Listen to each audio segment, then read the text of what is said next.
think clients buy because they actually understand what you do. But more often than not, they buy because they finally feel understood. And that is where storytelling becomes one of the most powerful business tools you will ever learn.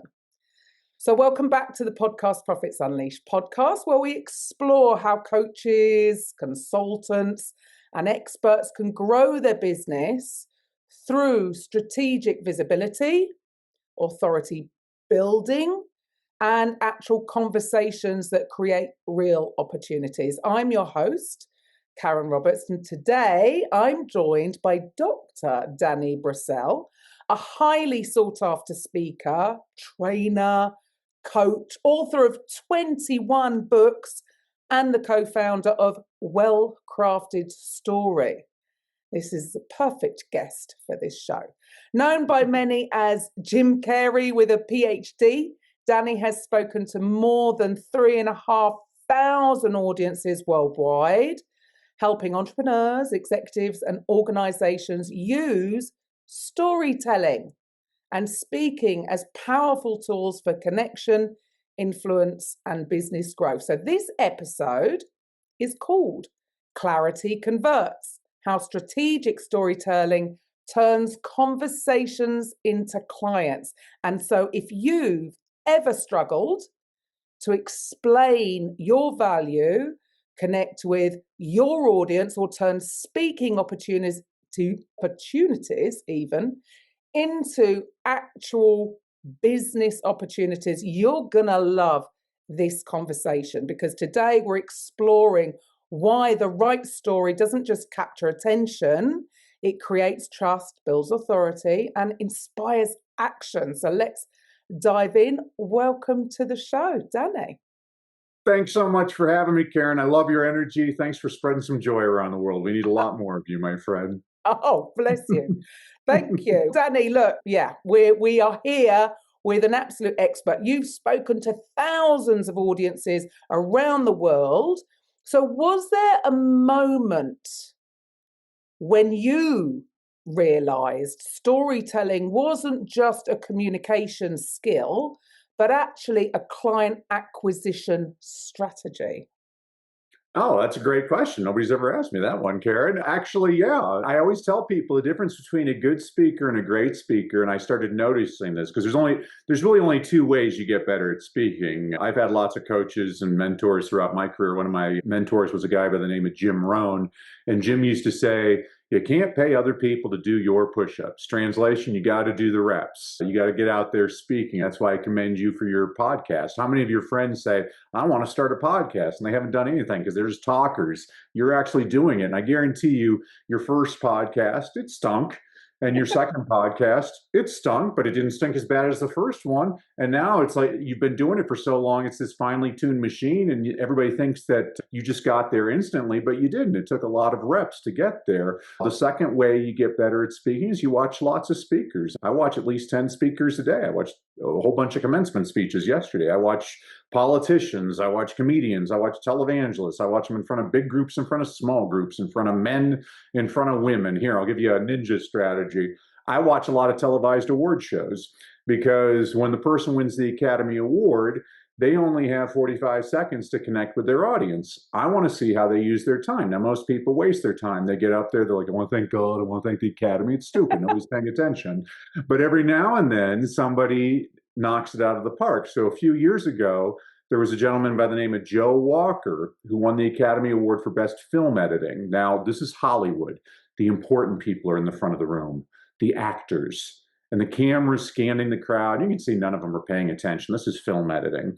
And Joe Walker gets on stage. He's British. He speaks very slowly and deliberately. He says, a lot of people don't know this, but when phrased properly, the term Academy Award nominee can be used as an insult. Now the camera scans the audience. You see all the actors leaning in. What's he talking about? And he says, for example, yesterday I got in an argument with my 17-year-old daughter, and she said, well, Academy Award nominee Joe Walker. And all of a sudden you see everybody laughing hysterically. He gets off stage.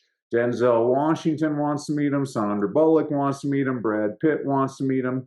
Time magazine said it was one of the highlights of the Academy Awards. Well done, Joe Walker. So the long-winded answer to your question is, I was watching a lot of different speakers, and I'm like, there's a difference between good speakers and great speakers. Good speakers tell stories. Great speakers tell stories with intention. They get them down a path to what they want them to do next. And so that's why I love working with, because most of my clients, they have no interest in speaking or they're terrified of speaking. And I believe that speaking is the fastest way to grow your business. And once you have that skill, it'll be applicable to ballrooms, to boardrooms, to courtrooms, to classrooms. Heck, one of my clients, he pitched a person in the restroom. Hopefully he told him to wash his hands afterwards. So that's what it is. So that's the long-winded answer to your short question, Karen. Brilliant. But there you go. That just absolutely, in fact, we could end it here because that just explains everything, right? It is the stories. And what you said just then is about, and these are, so even the Hollywood actors, what did they do? They leaned in. And that's actually what you want. And so for you, what separates a story that entertains? Yeah, that story entertain, but also, okay, what separates that type of story from a story that actually converts? Great question, Karen. This is why you're a great podcaster. Here's an exercise you and your audience can do later on, is get in a comfortable chair with a pen and paper, libation of choice. And for an hour, I want you to write down every story that's ever happened to you. And I don't mean the entire story, I just mean triggers. Like the time I locked myself out of the car in front of Costco, the time Dad spilt mustard on his tie when we were at that fancy restaurant. You'll find in an hour you can come up with several hundred stories like this. So that's the first part of the exercise. The second part of the exercise is that I want you to think about, what's this story really about? Oh, this is a story about never giving up. Oh, this is a story about your priorities. Oh, this is a story about teamwork.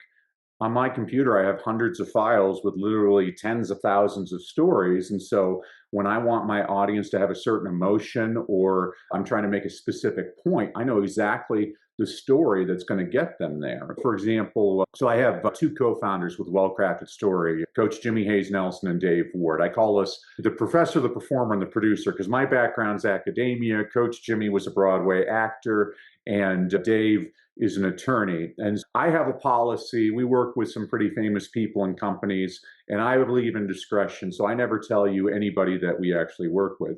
All you have to do is talk to Coach Jimmy. Maybe it's his Broadway background. He'll name drop 20 people in the very first sentence. I'm like, okay, Jimmy, a little bit of discretion. I'm going to change the name. We have a client right now. She's one of the top nutrition experts in the world. So I'm going to call her Dr. Kathy. And at the end of her presentation, she was saying her offer is a 90-day diet coaching program for $2,000, $1997. And she ended her presentation there. And I said, whoa, big mistake. She said, what do you mean? I'm like, you have to understand you have two different types of decision makers in your audience. I'm going to be very stereotypical and say it's the husband and the wife.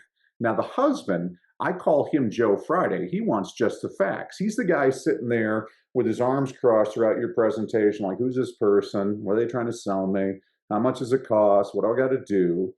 And a well-crafted presentation addresses all of those questions to meet the needs of Joe Friday. But Dr. Kathy was ending with Joe Friday. I'm like, wait a sec, you're ignoring the wife.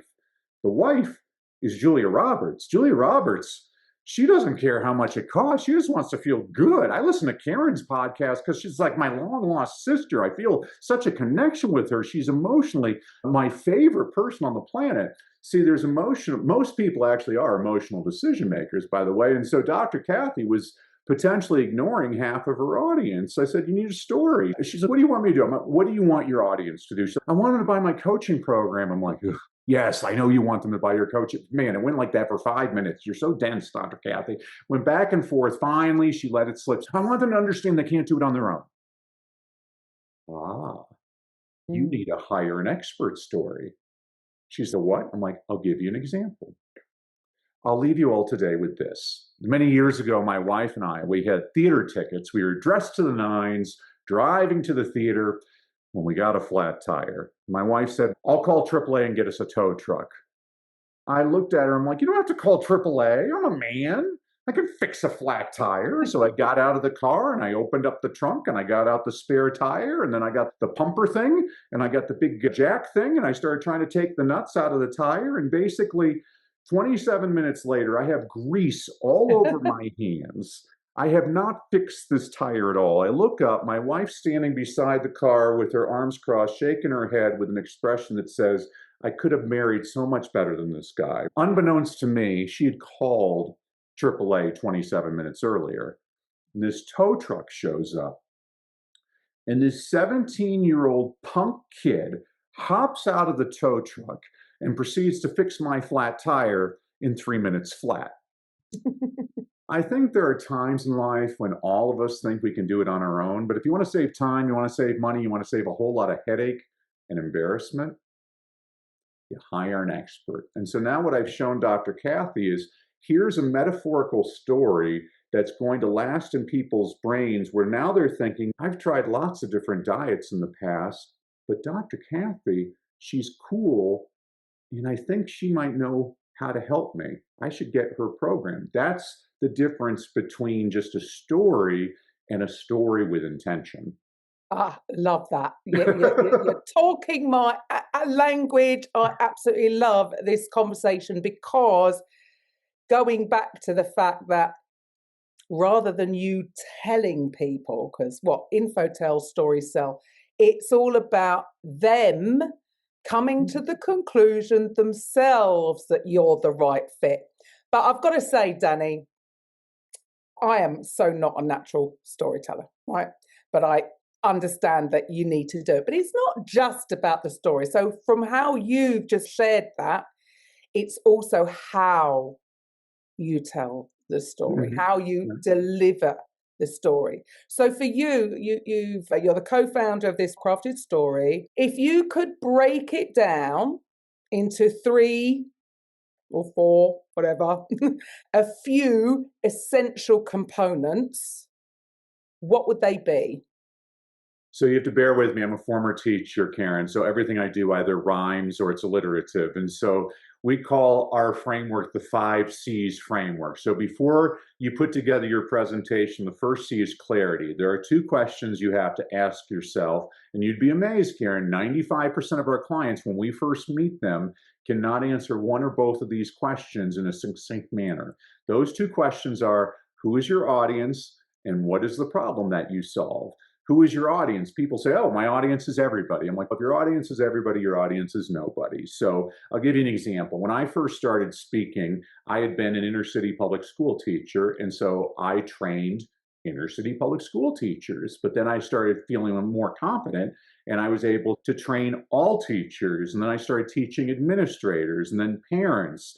And then I was in a mastermind with a gentleman who was a very successful businessman who asked me to train his sales force. He said, I need you to motivate my sales team. And I'm like, I don't think I'm really qualified. I'm just a teacher. And he looks at me like I'm a nincompoop. He's like, Danny, if you can motivate inner city teenage boys to read Shakespeare, I'm pretty sure you can motivate my sales team. He did me a favor, Karen. He got me expanding my horizon. So now I speak to almost everybody. I coach people from very diverse backgrounds, but I didn't start there. I started, so you can always grow, but you should really start much more specific to the tribe that you're most comfortable with. And what's the problem that you solve? I always like too many people, you and I had this conversation before we went on air, is have one thing. I always tell people, again, former teacher, choices confuse and cause you to lose. I was on a podcast the other day and the hostess at the end of the podcast, she said, I hope you enjoyed today's podcast. Make sure you like, subscribe, and give us a 5-star review. We got off the air. I said, you just asked your audience to do 3 different things. They're not going to do any of them.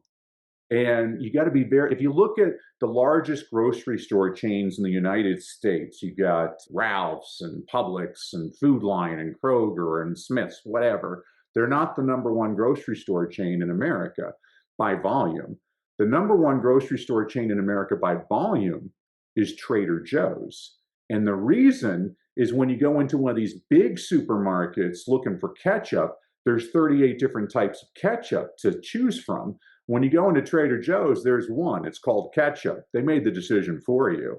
You got to be very strategic about that. And so when we're working with clients on clarity, what's the one problem you want to solve in this presentation? Now, you can solve more problems eventually, but you got to get people into that funnel. Steve Jobs, when he went back to Apple in 1997, his best friend was Lee Clow, who did the 1984 ad for the Super Bowl. He was an advertising executive. And Steve was so excited about his new iMacs that he wanted to talk about the 5 different features that they had. And so Lee, he crumpled up 5 pieces of paper and he threw them at Steve. He's catch. And Steve didn't catch any of them. And he said, that's a bad ad. Then he crumpled up one and he said, catch. And Steve caught it. That's a good ad. One thing. So you start your presentation with clarity. Then the other 4 C's are you need to connect with your audience. You teach them meaningful content that serves them. You have one clear call to action. And finally, you have an emotional close that prompts people to jump out of their seats to rush to work with you. And if you can do that, and I can tell you that this formula works, even though we're teaching people how to create one well-crafted story that you can deliver again and again. I probably have 50 different presentations in my head because it's based on who my audience is. Speaking to corporate executives is very different than speaking to public school teachers, which is very different than speaking to teenagers. I was in India in 2018, and I was just there to tour schools. And I went to one school, Karen, and the principal opens up this door. There's 5,000 kids in an auditorium. There's 20 newspapers, 5 TV stations. And the principal says, and now for the next hour, Dr. Brassell is going to teach us the 3 secrets to reading better.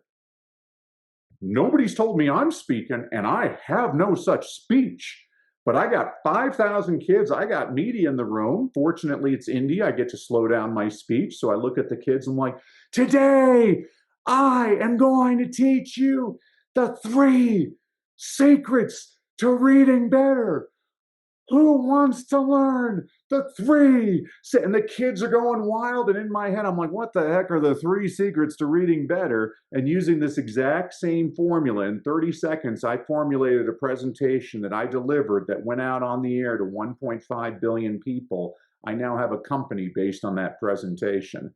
The formula works. Oh my goodness. Well, that is, again, see, this is what I try to explain to people. I haven't got up on stage and delivered a signature talk for a couple of years. Now, and I have to say, it terrifies me each time because you've got to know exactly, you've got to remember that script, really. You've got to prep it in advance. You've got to remember it, you know it backwards, forward, sideways, whatever, so that you get on and you deliver this speech. And for me, things like this, podcasting, where it is conversational, or you just got basically thrown into the pool, right? And you had to come up with it. Far better to have a framework. And then, like you said earlier, just having all these stories banked. And this is what I have people with it, create a story bank so that you can pull on them.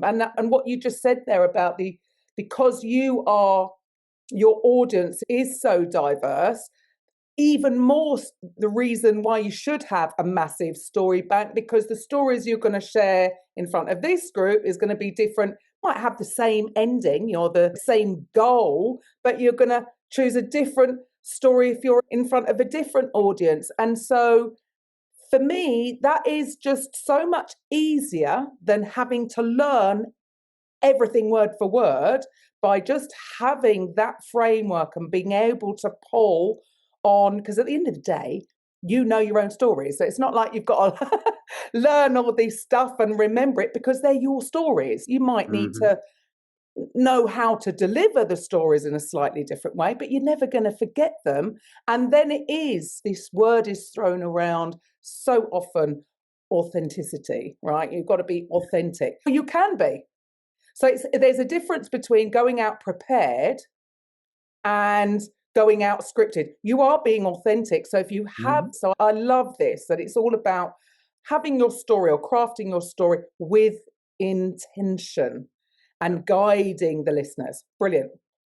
For you, what would you say is the biggest misconception, if you like, that people have about storytelling that you would say stops them from sharing their own stories effectively?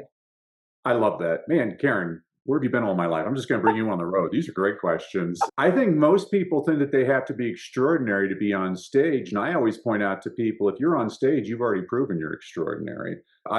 We have a gentleman we're working with right now from Saudi Arabia, a very successful businessman. He's climbed the highest peak on all 7 continents. He swam with sharks in Madagascar. He did the Iditarod in Alaska. And I look at him, I'm like, nobody can relate to you. Nobody in your audience has climbed Mount Everest. But I guarantee you, everybody in your audience peed their pants when they were 6 years old. That's a good story. See, that's a universal story. I don't care what audience you're talking about. When you talk about those, that's why I'm a little bit different than a lot of people, Karen. I see a lot of people when they're coaching, they say the way you're going to connect with your audience is talk about the worst moment of your life. There's 3 reasons why I refuse to do that. First of all, the world just survived a global pandemic. Everybody's had a lot of bad stuff happen to them. I don't think we need more sad stories. I think we need more uplifting stories of hope. Second of all, we're teaching our clients how to create what we call a well-crafted story. Politicians call it a stump speech. You've talked about, some people call it a signature talk. You can call it peanut butter and jelly. It doesn't matter what you call it. This is a presentation you're going to deliver so often, it's going to become ingrained in your head like the Lord's Prayer or the national anthem. You're not going to have to think about it. Do you really want to keep on reliving the worst experience of your life again and again? I'm trying to get people comfortable on stage. I got a friend, his daughter was killed in a school shooting. He's told that story over 1,000 times. You have to be a lot stronger than me to talk about the worst day of your life. So there's no way I'm teaching people to do that. And third, and this is where people get angry with me, I have one basic objective when I'm on stage. I want you to leave feeling better than when you came in. I want you laughing, smiling, happy. I think there's something admirable about that as a basic objective. I believe the people that tell the same sad story again and again, by the 20th time they're telling it, now those are crocodile tears and now they're being manipulative. And I'm not saying it's not an effective sales technique. It's actually a very effective sales technique. But I personally don't want to have to take a shower once I get off stage because I just manipulated my audience. There are ethical ways to get people to want to do business with you. And since I'm the academic, I always like to support what I say with research. So all you have to do is watch the movie Monsters, Inc. because Monsters, Inc. proves that the power of laughter is much more powerful than the power of fear and these sad stories. I want people laughing. And so I liked how you phrase that, Karen. Jimmy says it the same way. He talks about a story bank. I have lots of stories. And yes, I used to be a teacher. I have this preference, but those childhood stories are so precious because you can look foolish because now you're grown up. You know, there's a difference between making mistakes when you're a teenager versus when you're a corporate executive. I work with a lot of prisoners and I tell them, I'm like, it's one thing to tell your audience that you've been in prison. It's another thing to tell them that you just got out yesterday. One that's going to change people's opinion of it. Like, that's the comfort level. How do you get people comfort? The reason I became a speaker was because my wife and I attended a real estate seminar, which turned out to be a scam, and we lost everything financially, and I had to make extra money. And I could give you the woe is me story, but I'm not that kind of person. I'm like, there's always a silver lining. And because of that, it pushed me to do all these other things. But a lot of people, they love to just stay in their pain, Debbie Downer. And I'm like, if that's the way you have to sell, I'm not going to be any part of it. I don't even remember your original.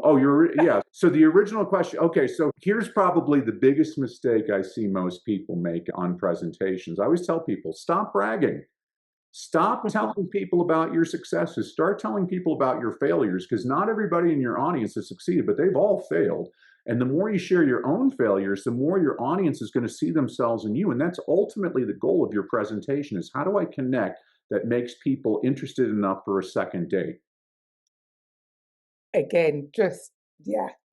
You put it so much better than how I try to explain it to people. And what sort of I've taken from that, and this is why I do truly believe that This is why podcasting is on the up and up, right? They're getting more and more popular. Going back to what you were talking about right at the beginning of this show, the difference between Hollywood and, like you say, people, I think, are tired of hearing purely success stories when people are so far maybe away from where they are right now, which is exactly why it's so important to. And I love the way you said there, because there's a balance, right?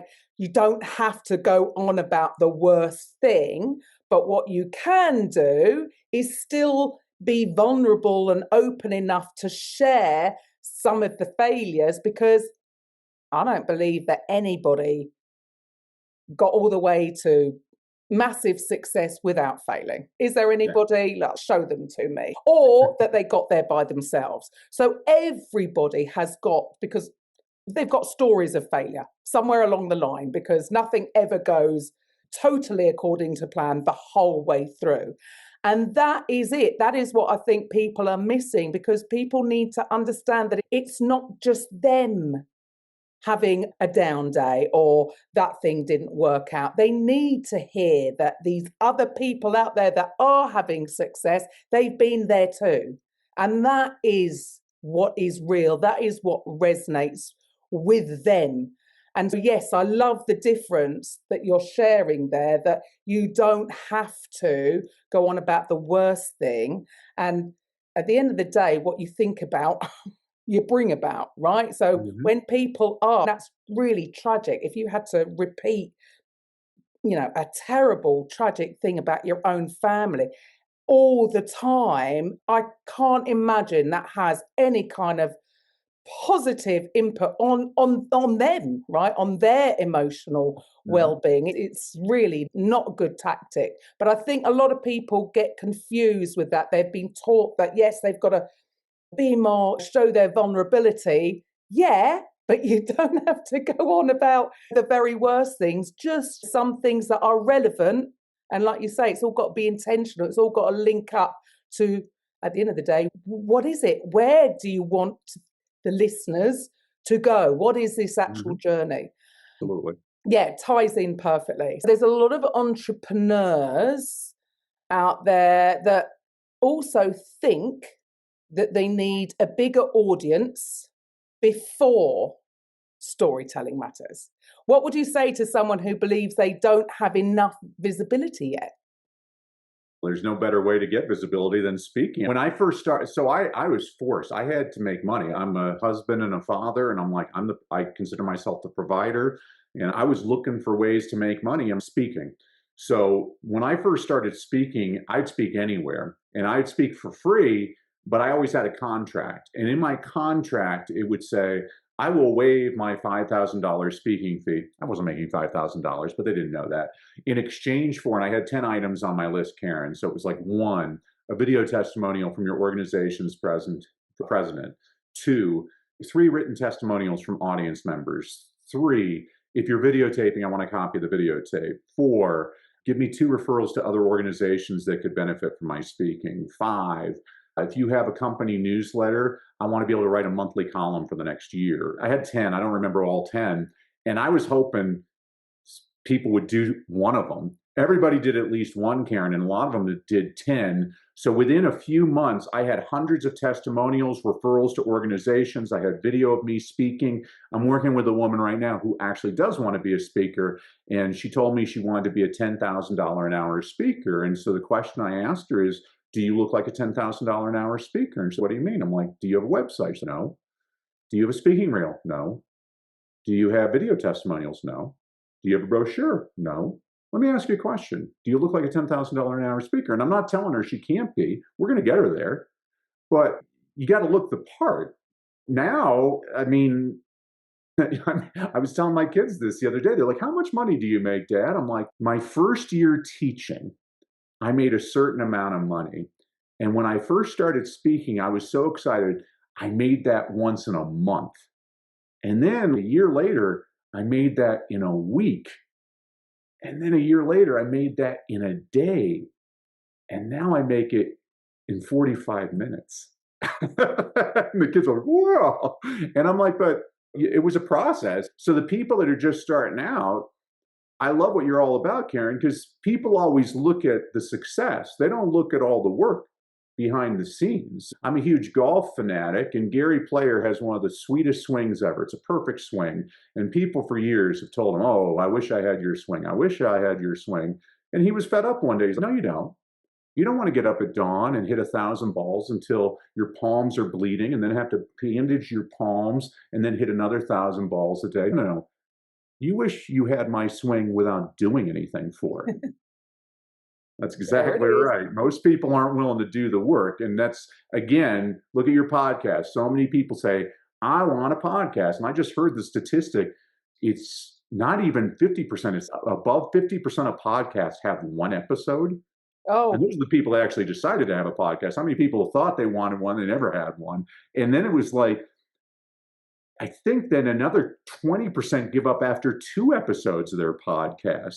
So if you've done at least 10 episodes, and I know you have, you're in the top 1% of podcasts on the planet. That's something to be very proud of. Most people don't do it. The reason I resisted coaching for a long time is the same reason I left teaching.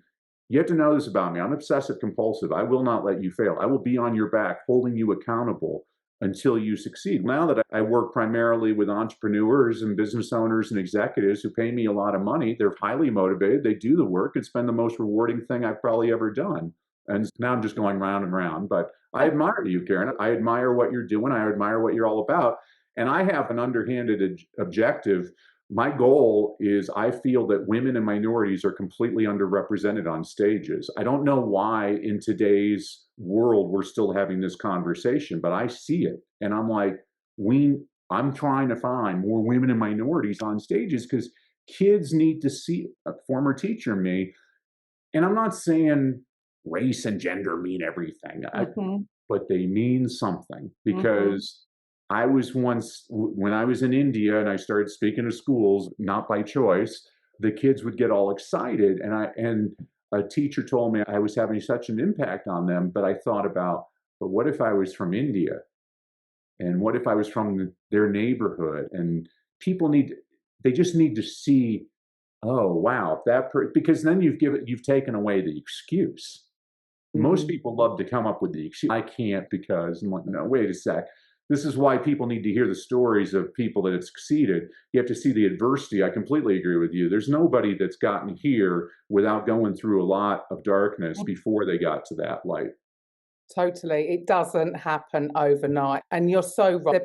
This episode is 300, but I have done a lot more because, I was the host of Icons of Real Estate. So I don't know how many episodes. I interviewed over 100 people there. Wow. And so it isn't something that, it is a skill set, right? That the more you do, the easier it becomes. And you're right. I still do have a podcast network, but it's very small. It's a lot smaller than it was. And what I found is that a lot of people would say they wanted to launch a podcast. And to be fair, I wasn't really giving them any help in the beginning because I didn't really know what I was doing in the beginning, right? I was just like, hey, I've got this platform. Do you want it? Have it. And they weren't carrying it on. They were giving up too soon. Like you say, the stats are crazy. The way I see it is you build on, everybody talks about the know and trust factor, but it's almost I've already earned it because I've made that commitment to show up once a week. I think for about 7 months, I showed up 3 times a week, nearly burnt out and went back to 1. But at least I made that commitment to show up every week. So you earn that trust. And it breaks my heart when people give up too soon. I know they're going for instant gratification, but like you say, that it takes time. And you're right. Oh my goodness, I wouldn't even want to listen to episode 1. Things have changed. The format has changed. The more I've learned from guests like yourself, the more I've learned from other hosts when I've been a guest. It is ever evolving. And the more you put into it, the more you get out of it. But so many people miss out because they're too afraid. And going back to, like you said, you do that, it doesn't matter what size audience. And for me now, it's almost okay, if you don't want to have your own podcast, on podcast is a phenomenal way to practice your storytelling and get out there. For you, look, when someone appears on a podcast, yes, they've got to share stories, right? But what makes listeners remember them long after the interview is over? Do you have any specific tips for people guesting on podcasts? This is why storytelling is so important. I was on a Christian podcast the other day, and I made the point. I'm like, when I read the Bible, I'm laughing the whole time because Jesus is the most frustrated teacher in history. He's got these 12 dense guys following him everywhere, and they never understand anything he's talking about. He's all right. Let me tell you a story. And I bet you 9 out of 10 non-Christians, Karen, are familiar with the story of the prodigal son, the Good Samaritan, David and Goliath. But I also bet you 9 out of 10 Christians cannot tell you the 10 Commandments. And the reason is the 10 Commandments wasn't presented as a story. It was presented as a PowerPoint slide with 10 bullet points for you to memorize. People don't remember bullet points. They remember stories. They remember that connection. This is just naturally ingrained. And so it's all about, I loved what you were talking about, that story bank. Figure out different things that you want to point out, and let's figure out how to develop the stories around them. So I tell a story in one of my presentations. I'm like, when I was an elementary school teacher, every other teacher in my school went through hundreds, if not thousands, of Band-Aids. Kids want Band-Aids. They work better than smokes on the prison yard. Every year, I went through exactly one Band-Aid. And my colleagues are always asking me, what's your secret? I'm like, on the first day of school, there's always one chubby little boy. We'll call him Paco. And he's picking at a scab all morning long. And finally has success after lunch. The annoying little girl next to him raised her hand, wiped her nose, and said, Mr. Brassell, Paco is bleeding. I'm like, oh my gosh, Paco, you know what you need? You need a Band-Aid. Now, 33 little heads look my way. I'm like, you know what? I got a drawer full of Band-Aids in my desk. And I don't just have ordinary Band-Aids. I have Mighty Morphin Power Ranger Band-Aids. And I'm going to give you the Green Ranger because he's the coolest. Now Paco's smiling, all the kids are grinning. I take Paco to my desk. Oh, before I put on the Band-Aid, we got to clean out the wound. I take out the bottle of rubbing alcohol. I'll show all the kids that. Hey, Paco, hold on to my hand. This might burn a little bit.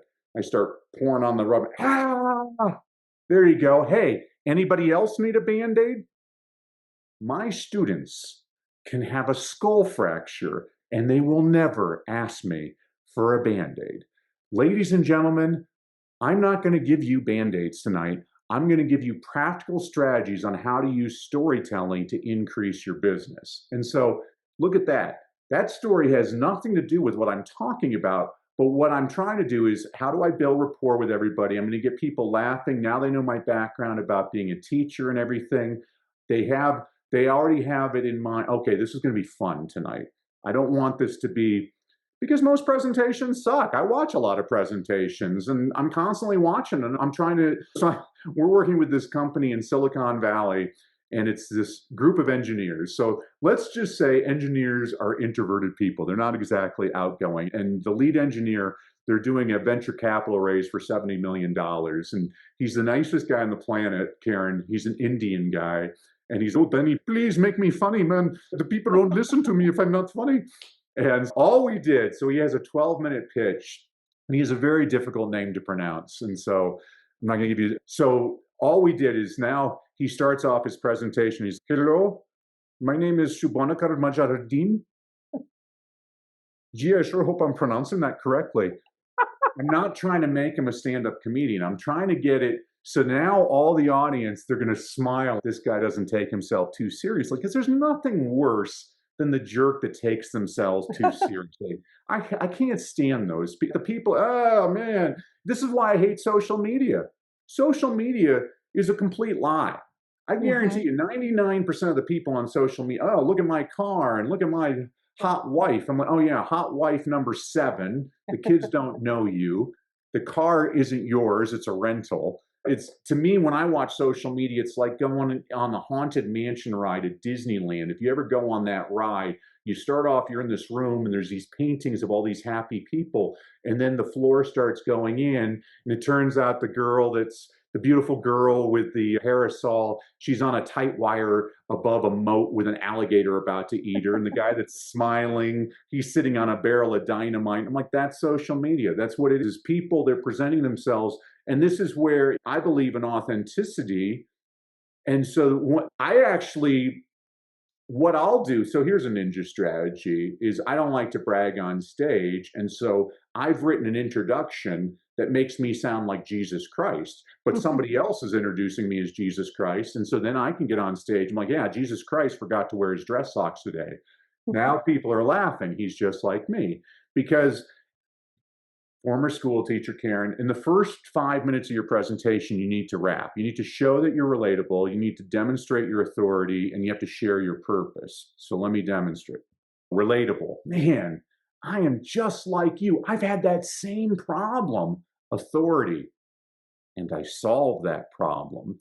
Purpose. And now I'm on a mission to help people just like you so you don't have to suffer the way I suffered. Now I've established all those things, and now people are, hey, come on, let's join them for the ride. That's what I want. I'm like, hey, I work with people all the time. I'm like, I don't want to sound salesy on stage, Danny. I'm like, okay, stop selling, start serving. I want you to look at your audience like they're starving to death, and you have food. And if they don't get your food, they're going to die. That's a very different mindset than saying, hey, I got to sell you something. No, I need to help you. I think you have a responsibility. Whether people decide to do business with you or not, you have a responsibility. They gave you their most precious asset, their time, and you have a responsibility to help them out. There's research on this, by the way. So in the content portion of your presentation, people always, I'll say 99% of the people I work with, that's what they worry about the most about their presentation. The research shows it's the least important part of your presentation. People remember the beginning and the end of your talk. They don't remember anything in between. But what they do remember is, are you helpful? And so this is interesting. One of my mentors when I first started speaking was a guy named Jim Trelease. He's no longer with us, but he's one of my favorite speakers of all time. He used to teach parents how to read aloud to their kids. And in the middle of his presentation, he'd say, oh, I'm going to teach you something. This is going to save your life someday. If you ever lock yourself out of your car, as long as you have your cell phone, call your spouse, have your spouse put the car keys next to their cell phone. You put your cell phone next to your car door. It'll unlock the door. Karen, I've tried this from 3,000 miles away. It works. It might not work on newer cars. This was like 30 years ago. It worked on my Toyota Corolla. It might not work on a Tesla, but it worked. Okay, here's the teaching point. I'd watch him at the end of a talk. He'd have all these people surrounding him, telling him how great of a speaker he was. But there was inevitably 2 or 3 women and be like, oh my gosh, I saw you speak 5 years ago. I remembered that trick. I locked myself out of the car and it worked. Ever since then, I've been telling every school they should book you as a speaker. Whoa. This had nothing to do with his presentation whatsoever, but he demonstrated I'm helpful.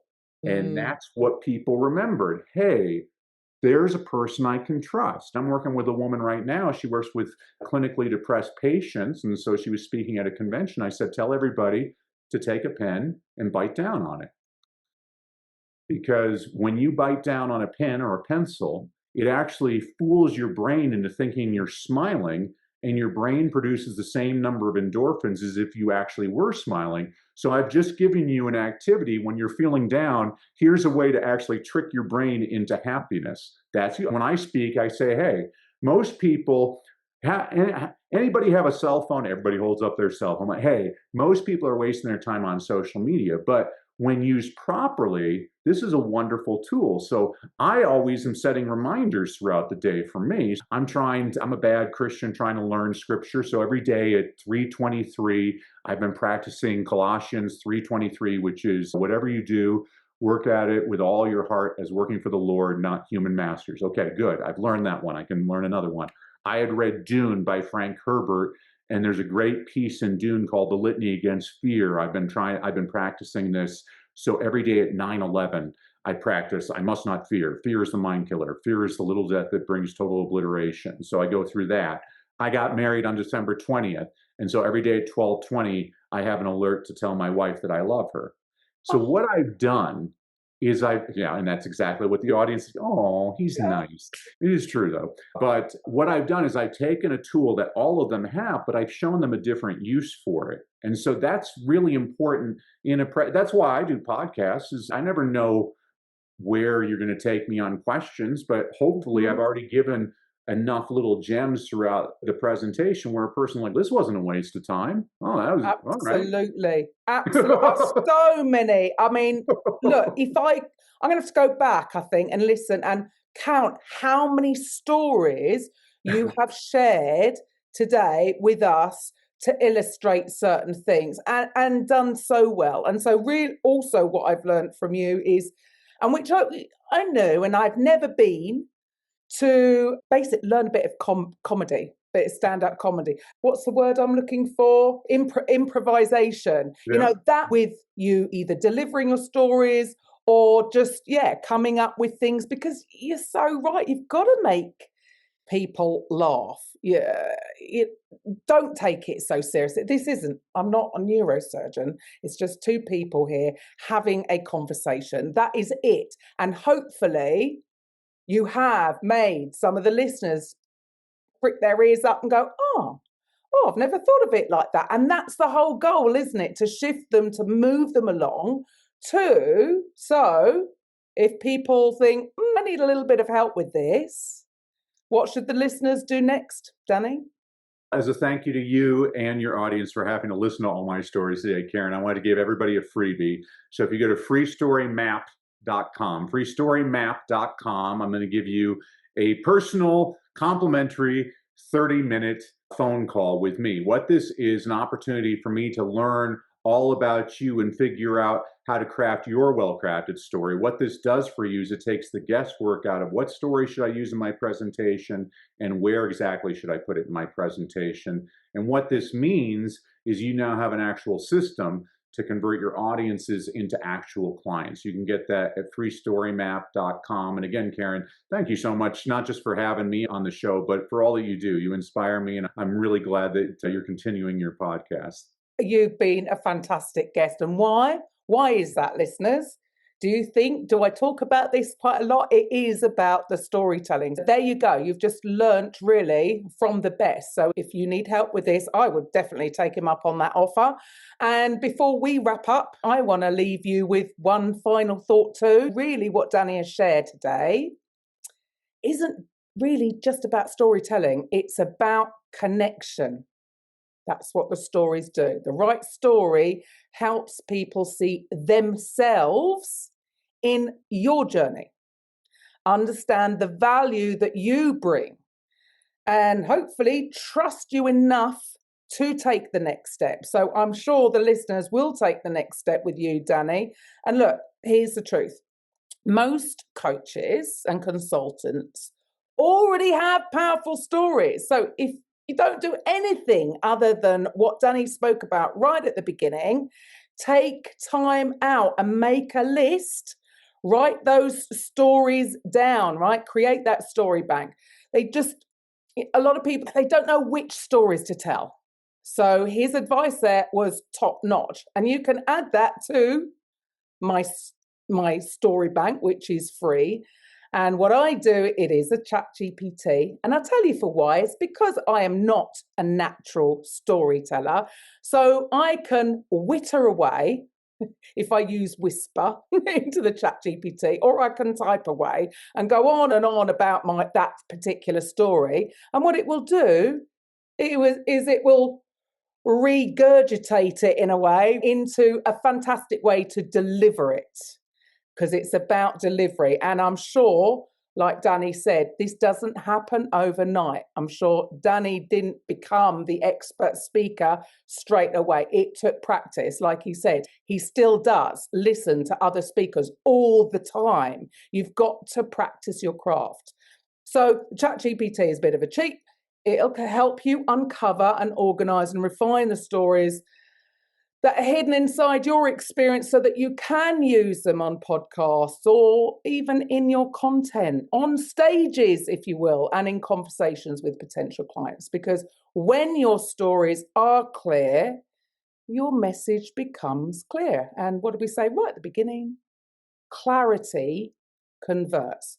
So you can get access to my Story Bank GPT completely free at podcast.com/free. So perfect link up there. Love it. And I think I might actually have to have a little chat with Danny myself. So guys, thank you for your time today, for listening to this. It was great conversation. Thank you, Danny, for taking your time out today to talk to me. And I will be back next week. Bye for now. Thank you for listening to today's episode on the Podcast Profits Unleashed podcast. If you're